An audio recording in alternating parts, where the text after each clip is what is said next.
Բարև ձեզ, Արար յութուբյան ալիքի եթերում հայրենիք կիրակնորյա վերլուծական հաղորդաշարն է։ Ձեզ հետ եմ ես Վարդուհի Ծատուրյանը և իմ զրուցակիցն է այսօր Համերաշխություն կուսակցության նախագահ Սարգիս Ավետիսյանը։ Բարև ձեզ, պարոն Ավետիսյան։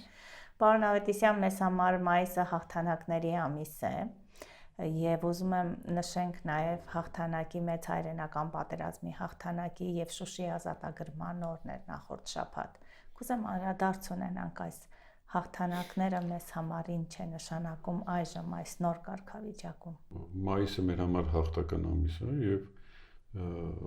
եւ մայիսի 8-ը Շուշիի ազատագրման օրը եւ մեծ հայրենականում տարած հաղթանակի օրը մայիսի 9-ը մեր համար շատ կարեւոր են եւ ես շնորհավորում եմ մեր ազգին այդ կապակցությամբ անկախ նրանից որ Շուշին ժամանակավորապես մեր ձեռքում չի, բայց ամեն դեպքում հաղթանակը եղել է եւ լինելու է։ Հետեւաբար մեր ազգային տոների մեջ, տոնացույցում դա միշտ պետք է լինի եւ մենք մայիսը պետք է ընդունենք որպես հաղթանակների ամիս։ Կարծում եմ հաղթանակները դեռ առջևում են։ Ինչ վերաբերում է հայրենական մեծ պատերազմի հետ կապված, մեր պապերը ժամանակին հերոսաբար մարտնչել են եւ նախկին սովետական հանրապետությունների մեջ եզակի դեպք կա, որ Երևանից մի դիվիզիա դուրս է գալիս, այսինքն ըստ էության երկու դիվիզիա եղել, բայց մեկը Երևանից մինչև Բեռլին հասել է մարտերով, դա նշանակում է, որ մեր զինվորները իսկապես շատ լավ կռվել են եւ հաղթանակի շատ մեծ բաժին ունենք։ Բնականաբար այդ կռիվը պատերազմը մեր համար հայերիս համար ուներ իր մոտիվացիան, այսպես ասենք, եւ մարդիկ նաեւ այն նախորդ վրեժն էին լուծում հենց թուրքերից եւ մնացած թշնամիներից, որովհետեւ այդ ժամանակվա գերմանական ղեկավարությունը, Գերմանիայի ղեկավարությունը շատ լավ հարաբերություններ ուներ թուրքերի հետ եւ շատ մեծ աջակցություն էր ցույց տալիս թուրքերին եւ չգիտենք թե ինչ կլիներ Հայաստանի հետ, եթե հանկարծ գերմանացիները հաղթեին, ֆաշիստական Գերմանիայի մասին է խոսքը, այսինքն ֆաշիզմը եթե հաղթեր, շատ պարզ է, որ մենք այս տարածաշրջանում ուղղակի գոյություն չէինք ունենա, որովհետև թուրքերը կհարձակվեին ուղղակի Հայաստանի վրա եւ այստեղ բան չէր մնա։ Հետեւաբար մեր զինվորները, հայ մարտիկները կռվեցին եւ հասան մինչեւ Բեռլին եւ այդ հաղթանակը ապահովեցին։ Դրանից հետո նաեւ, այսպես ասենք, վայելեցին այդ պտուղները հաղթանակի եւ ցավոք սրտի մեծ զոհերի թվով, բայց նաեւ համեմատության մեջ, եթե այլ ազգերի հետ համեմատենք, մեկ շնչին ընկնող հերոսների քանակով Հայաստանը որևէ մեկին չի զիջում եւ այդքան մեծ հերոսներ տված, ընդ որում մեծ մասը արցախցիներ են, մենք գիտենք նույնիսկ սովետական տարիներին այդպես բան կար երկու մարշալ մեկ գյուղից, որտեղ խոսում էր մեր մարշալներից երկուսի մասին, այսինքն մի փոքրիկ գյուղ տվել էր երկու մարշալ եւ հերոսական մարշալներ, որոնք պատերազմում մեծ հաջողություն բերեցին։ Հետեւաբար միշտ պետք է հիշել, չնայած նրան, որ այսօրվա իշխանությունը չի ընդունում այդ փաստը եւ ասում է, որ պետք է պատմությունը թողենք, մոռանանք պատմությունը, առանց պատմության դե պարզ է, չէ՞, մարդը ինչի է վերածում, եթե պատմություն չունի, եւ եթե մի քիչ իրանք խելք ունենային, կհասկանային, որ եթե պատմություն չունես, եթե անցյալ չունես, ապագան անհայտ է եւ անորոշություն է։ Հետեւաբար միայն օրական սնվելով եւ ինչ-որ անհետաքրքիր կամ ինքնամոռաց տրճեկելով քեֆերի ժամանակ մենք լավ բանի չենք հասնի։ Ուզում եմ անցում կատարենք Եվրոպական քաղաքական համայնքի 8-րդ գագաթնաժողովին, արդյոք ինչ մեզ տվեց այս գագաթնաժողովը առհասարակ եւ մեր քաղաքականությունը դեպի ուր է գնում այս պարագայում։ Տեսեք, Հայաստանը մասնակցում է այդ քաղաքական խորհրդին, եվրոպական, որի կնքահայրը Ֆրանսիայի Հանրապետությունն է եւ հենց ինքը Մակրոնը, Ֆրանսիան համարվում է Հայաստանին բարեկամ երկիր եւ Ֆրանսիայի Հանրապետության բոլոր ղեկավարները, բացի Միտերանից կարծեմ, բոլոր ղեկավարները եղել են Հայաստանում, բոլոր նախագահների օրոք եւ խոսել են մասին, որ առաջի անգամ Մակրոն այցելեց, դա մեծ արարողություն է Հայաստանի համար, բոլոր նախագահները այցելել են Հայաստան։ Եվ Ռոբերտ Քոչարյանի ժամանակ, եւ Լևոն Տեր-Պետրոսյանի ժամանակ, եւ Սերժ Սարգսյանի ժամանակ, բոլորն էլ եկել են Հայաստան, որովհետեւ Ֆրանսիան համարում է, որ Հայաստանը իր բարեկամն է, եւ Հայաստանի հետ ինչ-որ որոշակի հույսեր ունի եւ շահեր ունի, որը նորմալ է այս տրամաբանության մեջ։ Հիմա այդ խորհուրդը, որը ձևավորվել է, դա ձևավորվել է Ֆրանսիայի շուրջ։ Մենք որպես ազգ, որպես պետություն պետք է կարողանանք ճիշտ օգտագործենք այն հնարավորությունը, որ մեզ տրված է։ Ոչ թե պետք է մանկամիտ լինել եւ երեխայական տրամաբանությամբ ասել, որ սրա բարեկամն եմ, ուրեմն նրա հետ բարեկամ չեմ, փորձել մեր ստրատեգիական ռազմավարական դաշնակիցներին հակադրել իրար, այլ պետք է բոլորի հնարավորություններից օգտվել։ Բոլորը մեզ տալիս են ինչ-որ հնարավորություններ։ Եվ Ռուսաստանը, եւ Ֆրանսիան, եւ Միացյալ Նահանգները, եւ այլ երկրներ, որոնց հետ մենք կապեր ունենք, ուղղակի պետք է այդ տրամաբանության մեջ ճիշտ կողմնորոշվել։ Օրինակ, շատ հասարակ մի օրինակ բերեմ։ Տեսեք, Իրանը մեզ բարեկամ երկիր է համարվում։ Չնայած մենք Իրանի հետ չունենք այտենց ստրատեգիական պայմանագրեր, ռազմավարական պայմանագրեր կնքած, բայց ամեն դեպքում Իրանը մեզ բարեկամ երկիր է, մենք Իրանի հետ հարաբերությունները պահում ենք։ Տեսեք, Եվրոպայի հետ էլ ենք, չէ՞, պահում հարաբերություններ։ Հիմա Եվրոպայի հետ հարաբերությունների պարագայում ինչի օրինակ Իրանի հետ չենք փչացնում հարաբերությունները։ Ես համեմատության կարգով եմ ասում, իսկ ինչի՞ պետք է մենք Ռուսաստանի հետ փչացնենք հարաբերությունները։ Ինչի՞ պետք է անպայման հակառուսական ինչ-որ տրամաբանության մեջ ինչ-որ բաներ ասվի, կամ եթե որևէ երկրի ղեկավար փորձում է Հայաստանի տարածքում սպառնա Ռուսաստանին, Հայաստանի իշխանությունները դա պետք է կանխեն, որովհետև դա մեր շահերից չի բխում։ Չէ, տեսեք, տրամաբանությունը այնպես է, որ գագաթնաժողովին ներկա են Եվրոպայի երկրների ղեկավարները։ Եվ այստեղ հնարավոր էր ասել, որպեսզի օրինակ Ուկրաինայի նախագահան նման հայտարարություններով հանդես չգա։ Դե, հիմա տեսեք, հնարավոր չէր կանխել, բայց հնարավոր էր արձագանքել։ Ենթադրենք, եթե Հայաստանի ղեկավարը լիներ իրական հայ ժողովրդի շահերով առաջնորդող ղեկավար, դե ասել, որ ես խնդրում եմ, որ կոռեկտ եղեք, որտեղ Հայաստանի Հանրապետության տարածքից Հայաստանի բարեկամ երկրին չի կարելի սպառնալ կամ ինչ-որ մի վերաբերմունք դի ցույց տար։ Տեսեք, օրինակ, ասենք Զելենսկուն հարցրեցին ֆոսֆորային զենքի հետ կապված, նա չպատասխանեց, չէ՞։ Այսինքն, այստեղ ոչ մի կանոնակարգ չկա, արարողակարգ ինչ-որ ազատ ոճի հանդիպում է։ Նա ասեց այդպես, դու էլ պետք է պատասխանես, որպեսզի մարդիկ իմանան, որ դու ունես այլ կարծիք այդ հարցի վերաբերյալ։ Եթե դու լռում ես, նշանակում է դու ընդունում ես այն, ինչ որ ասվում է Հայաստանի բայց Մոսկվայի արձագանքն էլ չհապաղեց անմիջապես արձագանքեց։ Բնականաբար, դե հիմա Մոսկվան արձագանքում է բոլոր այն հայտարարություններին, որոնք արվում են աշխարհի տարբեր երկրներից։ Այդ թվում նաև Հայաստանից, որը շատ ավելի ցավոտ է ընկալվում, որովհետև Ռուսաստանն ու Հայաստանը դաշնակիցներ են։ Եթե լավ ինչ սпасել այս դեպքում հարաբերությունների մեջ արդյոք մենք ուր ենք գնում ի վերջո մեր քաղաքականությամբ շատ հաճախ ենք մենք քննարկում այս թեմաների շուրջ ուր է գնում մեր քաղաքականությունը դեպի Եվրոպական միություն թե ուր ենք գնում։ Նայեք, տեսեք, տրամաբանությունը ուր ենք մենք գնում, ըստ իս մենք գնում ենք դեպի կոլապսի եւ քաղաքական եւ տնտեսական։ Ինչու՞։ Որովհետեւ այն ինչ որ արվում է, դա հակասում է հայ ժողովրդի շահերին։ Առաջի հայացքից թվում է թե ինչ որ մի լավ բան է արվում, բայց երբ որ խորանում ես այս երևույթների մեջ, պարզվում է, որ ոչ մի լավ բան էլ չի արվում, այլ գուցե նաեւ առաջի հայացքից այդպես երևում է, բայց հաստատ հետո ուղղակի կոլապսի է ենթարկվելու։ Ինչ ասում են ռուսական ազդեցությունը քչացնում ենք մեր երկրում։ Միթե դա վատ է։ Ես չեմ տեսնում ռուսական ինչ-որ ազդեցության պակասեցում կամ ռուսները ինչ-որ տրամադրված են, որ ինչ-որ ավելացնեն իրենց ազդեցությունը Հայաստանի վրա, շատ սովորական հարաբերություններ, adekvat հարաբերություններ են պետք։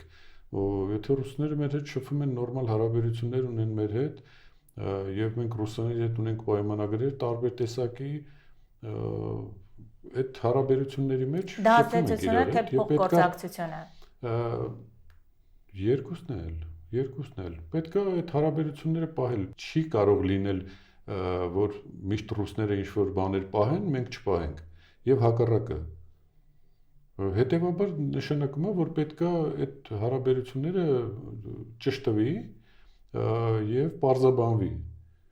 Այսինքն նոր ինչ-որ վերաբերմունք է պետք, նոր բանակցություններ է պետք, նոր ճշտումներ են պետք, պետք է հասկանալ ինչի մասին է խոսքը։ Այսպես երեխայական կարգավիճակով խռոված լինել Ռուսաստանից եւ դրա պատճառով ինչ-որ վազել եվրոպական երկրների մոտ, որոնք այտենց չեն սպասում Հայաստանին։ Այդ մասին որևէ խոսակցություն չկա։ Տեսեք, եթե կոնկրետ Հայաստանի մասով, եկեք ավելի հստակ խոսենք, էլի։ Խռոված ենք, թե պարզապես սա մեր պատասխաններ կամ չգիտեմ հակադարձումներ այն հանգամանքին, որ ՀԱՊԿ չգործեց, երբ որ Հայաստանի սուվերեն տարածքներ խուժեց ադրբեջանական զորքը եւ այժմ էլ այնտեղ է։ Սա ի վերջո մենք տեսնում ենք անգործություն, ի վերջո այդ բոլոր փոխգործակցությունները ուր են տանում։ ՀԱՊԿ-ի հետ հարաբերությունները պետք է պարզաբանել։ Հիմա մենք անդադ այդ մասին խոսել ենք։ ՀԱՊԿ-ը չարձագանքեց պատերազմին եւ այն իրավիճակին լարվածությանը, որ առաջացել էր, շատ բարձ պատճառով, որովհետեւ ՀԱՊԿ-ի հետ հարաբերությունները սկսեցին փչանալ մինչև պատերազմը։ Եթե դու իշխանություն ես ու դու ունես ինֆորմացիա, որ դիմացը պատերազմ է սպասում, իսկ այդ ինֆորմացիան ունեին, եւ դու ՀԱՊԿ-ի քարտուղարին փոխում ես, ՀԱՊԿ-ի ղեկավարին ըստ էության, դու փոխում ես մեր հայրենակիցը, գործող գեներալ, փոխում ես, հանում ես ու տեղը տալիս ես ուրիշի, նշանակում է դու պատրաստվում ես զիջումների։ Իսկ գուցե դա հենց այդպես է եղել, գուցե սկզբից տեղյակ են եղել, որ պետքա զիջեն, պետքա տան, հենց այդ էր պատճառը, որ փոխեցին ՀԱՊԿ-ը, որովհետև այդ գեներալը չէր թողի, որ տենց լինի։ Խոսքը դրա մասին է, մարդուն փոխում եք բանից առաջ, պատերազմից առաջ, 5 պակաս պատերազմից փոխում եք։ Անձերին փոխելով պայմանագրերի ուժը ու ձևաչափը փոխվում է։ Որովհետև մենք անդադ փորձում ենք մեղքը գտնել ինչ որտեղ եւ ես գտնում եմ, որ երբ որ թղթի վրա հստակ գրված պարտավորություններ կան, պետք է իրականացվի այդ պարտավորությունները եւ անձերը ովքեր են, այստեղ այնքան էլ կարեւոր չի։ Հիմա տեսեք նույն խաղաղության համաձայնագիրը, որը կարծես թե դեռ չի էլ կնքվում, իր վերջնական հանգուցալուծումը չունի, անձերով են փորձում շահարկել։ Դե տեսնում եք, պարզվում է, որ հիմա 21-րդ դարում շատ բան կախված է անձերից։ Օրինակ,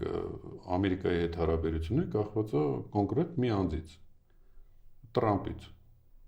Նույնիսկ իր անունով է կոչվում Տրամպի միջանցք։ Այսինքն Տրամպը չկա, միջանցքը չի լինելու։ Տրամպը ասում է, ես երաշխավոր եմ, այն պարագայում, երբ որ ինչ-որ խնդիր առաջանա, կզանգեք ինձ։ Սա ասում է Ամերիկայի Միացյալ Նահանգները։ Ֆրանսիայի հետ հարաբերությունները այս իշխանության եւ քաղաքական խորհրդի ստեղ գտնվելը կախված է մի մարդուց, Էմանուել Մակրոնից, կախված է Ալիևից հարաբերությունը, կախված է Էրդողանից հարաբերությունները, բարձում է, որ անձերից է կախված։ Իսկ եթե դուք անձերի հետ պրոբլեմ եք ունենում, համակարգը չի գործելու, որտեղ աշխարհը հիմա փոփոխությունների շրջանում է, ամենավատ ժամանակահատվածն է։ Մեծ փոփոխություններ են աշխարհում կատարվում, այստեղ անձերը կարևոր դեր են խաղում։ Այս պարագայում մեր բախտը չբերեց, մեր անձը տեղում չի։ Այսինքն հիմա մենք ճիշտ ռազմավարություն չենք վերցրել, ըստ ձեզ։ Գուցե ռազմավարությունը ճիշտ է ինչ որ առումով, բայց պետք չի փչացնել հարաբերությունները նախկին ընկերների հետ։ Չէ՞ որ նրանց հետ ունենք մենք շատ սերտ կապեր։ Բա որ նրանք սկսեցին հանգարց տնտեսական ինչ-որ բաներ, սանկցիաներ օգտագործել կամ ինչ-որ իրանց շահերը պահելու համար գործողությունների գնալ։ Դու չպետք է հրահրես մեր տարածքում։ Նայեք, նախորդ բոլոր իշխանությունները չեն հաշվի առել։ Նայեք, նախորդ բոլոր իշխանությունները արել են ուղիղ հակառակը։ Հակասությունների մեջ գտնվող երկրները Ռուսաստանը, Ֆրանսիան, Միացյալ Նահանգները, Հայաստանում միասին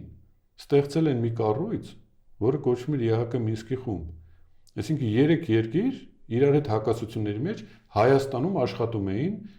Անդրկովկասում աշխատում էին, որպեսզի Արցախի հարցը կարգավորեն։ Նրանք կարողացել էին դա անել։ Դա այդ անձերի շնորհիվ էր, որ այդ անձերը կարողանում էին դա անել։ Այս մարդը ուղիղ հակառակ քանդեց այդ ամեն ինչը։ Հետևաբար սա իր տեղում չի եւ պետքա արագ փոխել։ Տեսեք, մեզ մոտ նախընտրական քարոզարշավը մեկնարկել է արդեն իսկ, չնայած կարծես թե շուտ էր մեկնարկել, բայց պաշտոնապես մեկնարկեց։ Ինչ սպասել այս քարոզարշավից ի վերջո, երբ մենք տեսնում ենք մասնակցում են կուսակցություններ, անձեր, որոնց քաղաքական դեռ դիրքորոշումը բացի այն, որ մեկը խաղաղություն է բերում, մյուսը նոր ուժ է, փոփոխություն է բերում, ինչ սպասել է վերջո։ Ըստ էության հիմա քաղաքական ուժերը ինչ-որ մեսիջներ ունեն եւ մեսիջները հետեւյալն են։ Հիմա առանցին որը վերցնենք, դե պարզ է, խոսքը գնում է 3 ուժեղ, 3 հզոր ուժերի մասին եւ հիմա փորձենք առանցին հասկանանք դրանցից ամեն մեկը ինչ է ուզում։ Գիտեք, որ շատերը գրանցվել են, 19 կուսակցություններ են։ Այո,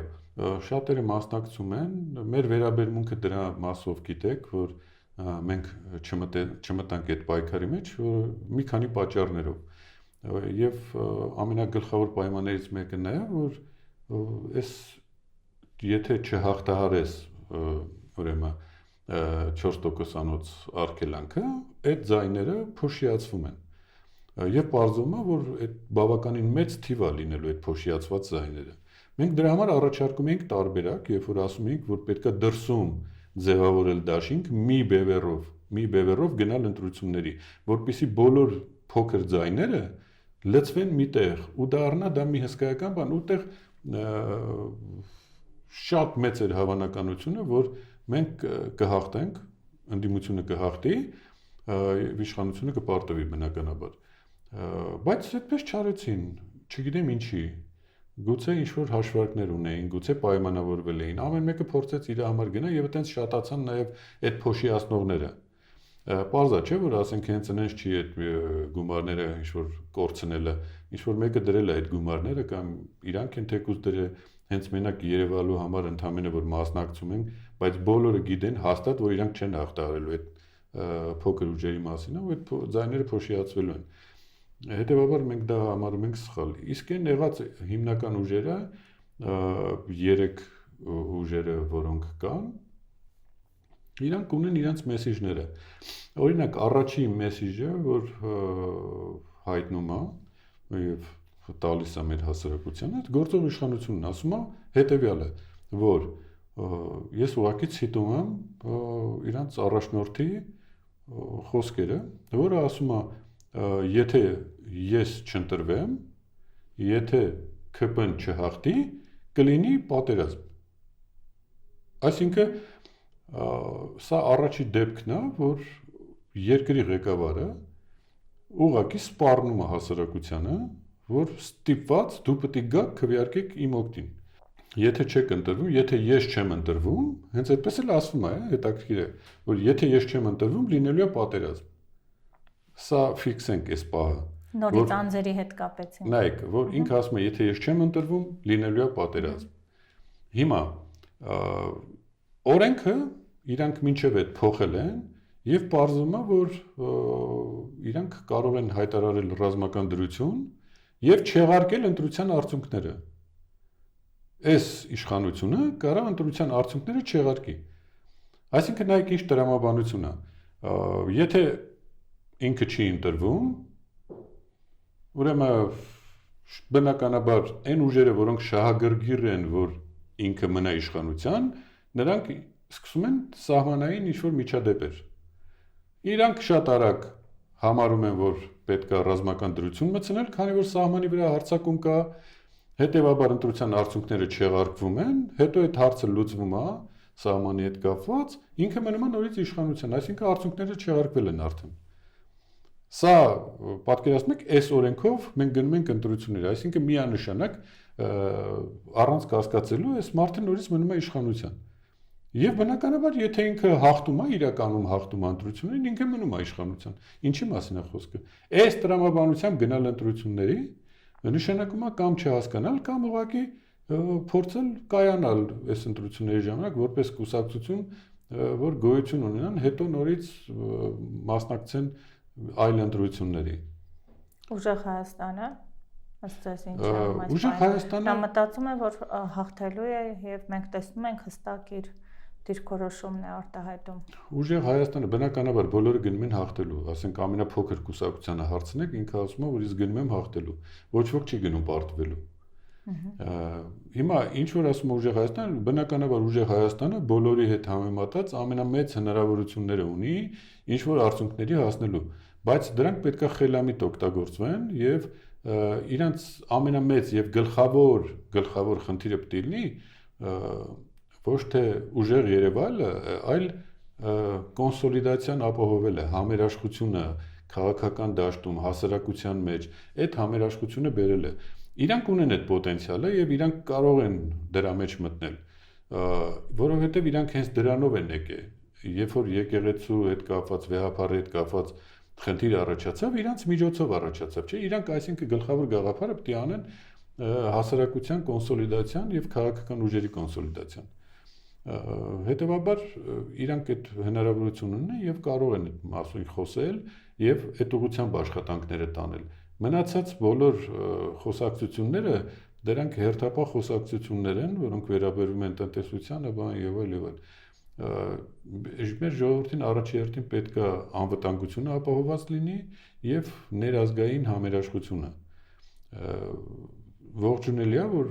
Ուժեղ Հայաստանը իր ծրագրերի մեջ խոսում է համերաշխության մասին, ներազգային համերաշխության մասին։ Բոլորին դեմ այդ ձևով չեն մտնում քաղաքական դաշտ։ Եթե ուզում եք ուղղակի հումորային բանի վերածեք, այտենց պրոֆեսիոնալ հումորիստներ էլ կան քաղաքական դաշտում, որոնք մասնակցում են, բայց մեր ժողովուրդը լուրջ ժողովուրդ է եւ լուրջ պահերին լուրջ ընտրություն է անում։ Ըստ էս նրանք նվազագույն շեմը չեն հաղթահարի եւ ընտրությունը կլինի 3-4 կուսակցությունների մեջ, ինչպես որ սրանից առաջ այդ խոսակցությունները։ Ամենայն դեպս հնարավորությունները ուժային։ Դե երրորդն էլ նկատի ունենք, որ Հայաստան դաշինքն է, նախկին նախագահի գլխավորությամբ, ընդ որում կուսակցության ղեկավարը ամենաադեկվատն է եւ փորձառություն ունի եւ այլ եւ ճանաչում ունի այլ բանա, որ օրինակ մենք չենք կիսում այդ դաշինքի անդամներից շատերի այնտեղ գտնվելը, բայց դե մենք խոսում ենք երկրի ղեկավարի մասին, խոսում ենք վարչապետի մասին։ Եթե բոլորը մտածեին նենց եւ գնային այն ճանապարհով, որ մենք ենք առաջարկում, եւ բոլորի ուժերը միացնեինք միտեղ, մենք կունենայինք իդեալական հնարավորություն ընտրություններում հաղթելու։ Դե հիմա չարեցին, եւս մի անգամ չլսեցին մեզ։ Լավ, այս դեպքում ինչ սպասել, երբ մենք տեսնում ենք, որ անձերն են հիմա առաջ բերվում, այսինքն կուսակցության ղեկավարներն են կարծես թե առաջնորդում, բայց ծրագրերը, որոնք պետք է ներկայացվեն եւ ինչ է սպասվում երկրին մոտակա տարիներին, այդ ռազմավարական ծրագրերը կարծես թե չեն էլ երևում։ Դե քաղաքացին ինչպես ընտրություն անի, մենք հաճախ ենք անդրադարձ ունենում սրա շուրջ, ինչպես կողմնորոշվել։ Գեղեցիկ խոսքեր ասել, թե իրապես թղթի վրա ունենալ հստակ ինչ-որ ուրվագիծ, որով առաջ են գնալու։ Ուրեմն շատ ճիշտ եք նշում, քաղաքական ծրագրի մասին մեր հասարակության մոտ 90%-ը տեղյակ չի։ Խոսքը գնում է անհատների մասին։ Քվեարկում են Սամվել Կարապետյանի օգտին, քվեարկում են Ռոբերտ Քոչարյանի օգտին, քվեարկում են Նիկոլ Փաշինյանի օգտին, այսինքն անհատների վրա է ամեն ինչ։ Նոր մենք քիչ առաջ խոսում էինք, որ իրավիճակը այնց է, որ պատմական իրավիճակը, երբ որ անհատները շատ մեծ դեր ունեն։ Հիմա խոսքը անհատների մասին է։ վստահ եմ ժողովրդի զգալի մեծամասնությունը տեղյակ չի այն ծրագրերից, ինչ որ իրանք պետք է անեն, եւ եթե նույնիսկ որոշները տեղյակ են, էական տարբերություն չկա այդ ծրագրերի մեջ։ Ես դրա համար կարծում եմ, որ պետք է քաղաքական ուժերին հարցեր տալ, այն հարցերը, որ մեր ազգային խնդիրների հետ են կապված։ Մի հատ տվեք այդ հարցերը, տեսեք այս մարդիկ ինչ են պատասխանում։ Շատ ակնհայտ է, չէ՞, որ քաղաքական մի ուժը ասում է, որ ցեղասպանությունը ճանաչելը երկրորդական է, որ պետք չի հիմա ճանաչել ցեղասպանությունը, պետք չի այդ ուղղությամբ աշխատանք տանել, պետք է մոռանալ այդ, ասում է, որ պետք է Արցախի մասին չխոսել, Արցախը ընդհանրապես պետք է հանել։ Վերաբերյալ կարծես թե գրեթե նույն պատասխաններն են հնչում։ Որոշները անունները չեմ ուզում տալ, բայց ես էլ չեմ ուզում դիրախավորել, որոշները նույն բանն են խոսում կամ խոսում էին մի քիչ հիմա մեր հորդորները երևի տեղ հասավ, մի քիչ փոխվում են, ուժեր կան, որոնք ասում են, որ մոտավորապես նույն ձևի են մտածում մեր հետ, ոնց որ մենք ենք մտածում, իրանք էլ են նույն ձևի մտածում, իրանք տենց են մտածում, որ այս պահին այն հայտնի ասացվածքը, եթե չես կարող անել այն ինչ ուզում ես, արա այն ինչ կարող ես։ Հիմա Արցախի հետ պետք է անել այն ինչ հիմա կարող ենք մենք անել։ Օրինակ ինչ կարայինք մենք անեինք։ Եվրոպան ամբողջ ստեղ էր։ Կարելի է, չէ՞, ընկեր Մակրոնին խնդրել ու ասել, որ էթնիկ զտումների մասին մի հատ խոսա։ Մեր հայրենակիցներից 120-150 հազար ցեղասպանության է ենթարկվել, հիմա գտնվում է Հայաստանում։ Թողել է իր տարածքը եկել է։ Բա Ֆրանսիան ես, դու ցեղասպանությունը ճանաչած երկիր ես։ Բա խոսա այդ մասին։ Քո ազդեցությունը օգտագործի այն երկրները, որոնք քաղաքականապես քեզ լսում են, ասա որ իրանք էլ դատապարտ են։ Հենց Հայաստանում դա պետք է արվի, բա որտե պետք է արվեր։ Գնում եք ցեղասպանության զոհերի հիշատակին ծաղկեպսակ եք դնում եւ ընդունել եք, որ ցեղասպանություն եղել է ու դատապարտել եք, շատ լավ եք արել, որ տենց եք արել, նաեւ դուք այն երկիրն եք, որ էթնիկ զտումների մասին սկսեցիք խոսել, ու հիմա եկել եք այս երկիր ու այդ մասին չեք խոսում, բա այն բռնապետը ընդեղից բանով խոսում է, հերոստակամուրջով խոսում է ընդեղից, բա մի հատ ընդեղից մի հատ հարցրեք, ասեք այդ գերիների խես պահ ընկեր ջան։ Դու ինչ իրավունք ունես գտնվես եվրոպական արժի համակարգում, երբ որ քո մոտ գերիներ ես պահում, երբ որ Արցախում ցեղասպանություն ես իրականացրել, երբ ես հատուցելու այդ մարդկանց, երբ ես փոխհատուցելու, երբ ես երաշխիքներ տալու, որ այդ մարդիկ գան իրենց տարածքներում ապրեն։ Բայց այդ հարցերը պետք է բարձրացնեինք։ Քար լռություն։ Հիմա այս միջոցառումը, ասենք, եթե Մոզամբիկում էր կամ Հայաստանում, տարբերությունը ո՞րն է դրա։ Կա տարբերություն։ Իհարկե չկար։ Հետևաբար մենք այդ հարցերին այդ ձևով ենք նայում եւ այդտեղ անձը հեչ բան չունի մեր համար։ Անձնական մենք բան չունենք, որևէ մեկի նկատմամբ եւ իրենց անձնական բաների մեջ չենք խորանում։ Մենք նայում ենք քաղաքական դիրքորոշումներին, ով ինչպես է պատկերացնում քաղաքական process-ները։ Բարի պարոն Արգիսյան, քանի որ նախընտրական process-ը օրինական նոր է մեկնարկել, մենք հետևենք այդ process-ներին եւ հաջորդ շաբաթ անդրադարձ կունենանք։ Իսկ դուք հարգելի հետևորդներ, մնացեք խաղաղությամբ, Աստված ձեզ պահապան։